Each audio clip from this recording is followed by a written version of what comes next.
Alright guys, welcome back to another Rivals video. I wanted to talk about a few things in this one, some minor stuff, but still interesting nonetheless. Towards the end of December, Rivals Leaks uncovered something pretty interesting, and that is a loot box system that lies within the current version of the game. There's a few assets that were found that pertain to this system, the design of the actual loot box, 2 image sheets showing off the complete animation of the loot box's opening frame by frame. We can also see that there are 4 rarities of loot boxes here: red, blue, purple, and orange. There was even some rarity icons that were uncovered: grey, blue, purple, orange, and red. We've of course seen all of these colors bar that of red when it comes to skin rarities. While I'm pretty sure that these icons pertain to the rarity of the loot box itself, it's interesting to see a red rarity here, as maybe sometime in the future, Netease eventually plan on making a rarity beyond that of legendary, something like mythic, for even crazier cool looking skins. They also managed to uncover unique icon files known as Convert, Crystallization, Lottery Time, and Mars Coin. It's believed that Crystallization and Mars Coin are the currency used in order to pull for this system. Rivals Leaks has speculated that if this is truly to be a thing that Netease release for the game,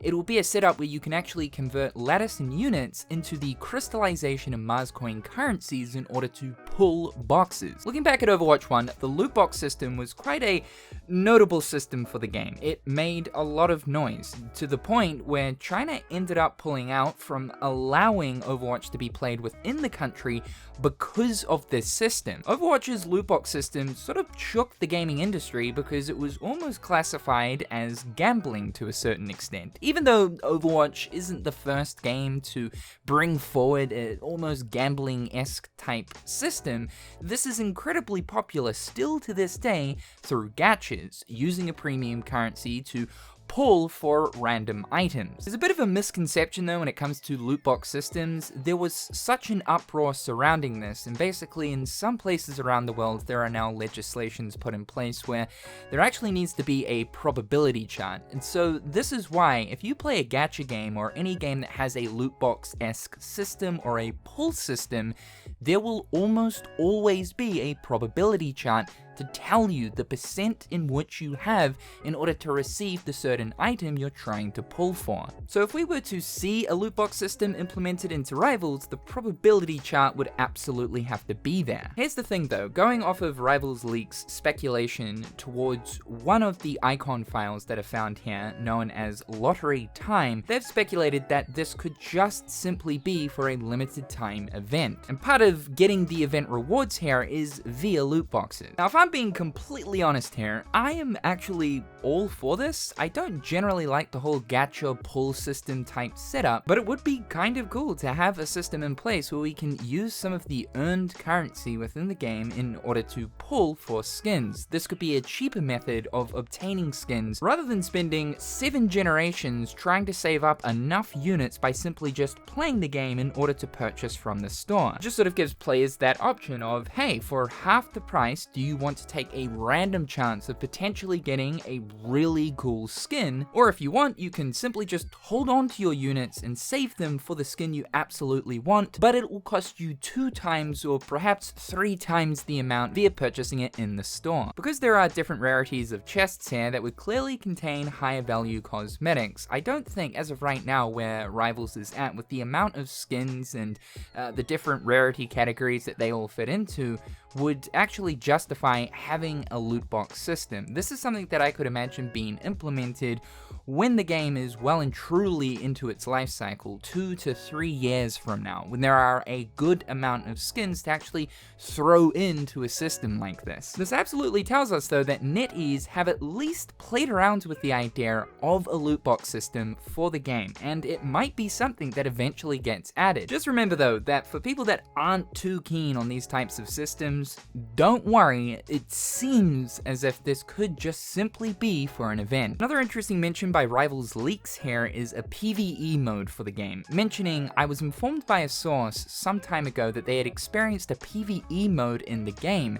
and today they ended up finding a tag within the files suggesting PVE might still be in development. Now if you're an Overwatch player, you'll know that the mention of PVE within the confines of a hero shooter isn't exactly news that makes you go, whoopee, yahoo, I can't wait for that. Some of the earlier PVE modes that Overwatch introduced within the Overwatch 1 iteration of the service was actually pretty good, but as time went on, the PVE modes that Blizzard were dishing out for the game really did wear absolutely thin and were half-assed. And still to this day, it's the sort of thing that when a PvE mode releases, it's something that you'll play for maybe a few matches, like a handful of matches, you'll just get sick of it and then go straight back to PvP, competitive, quick play, whatever it might be. PvE was meant to be like this big thing for Overwatch 2, and as we know, that then ended up getting scrapped and sort of recycled into the mission mode, but then the mission mode is honestly,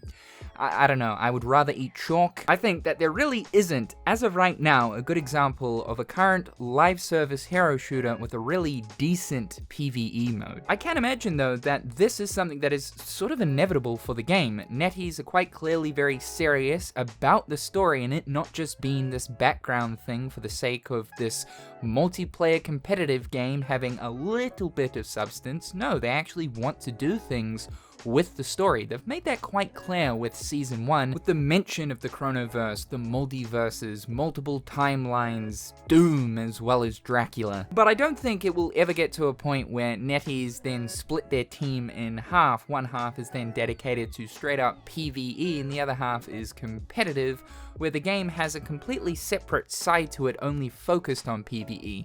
I think that this will very much just simply be a limited time mode. However, Rivals does have a lot of potential here for some decent PvE content. I mean, there is so much source material, in fact a ridiculous amount of source material, but stitching together some type of PvE mode with a narrative is totally viable. And lastly, we have 3 new skins that have recently been revealed. The first 2 here are for Invisible Woman and Mr. Fantastic, known as Malice and the Maker, and they both look simply fantastic. Invisible Woman's especially, this is keeping on brand with the vampire theme of Season 1 known as Eternal Night. I'm hoping Invisible Woman becomes my new main.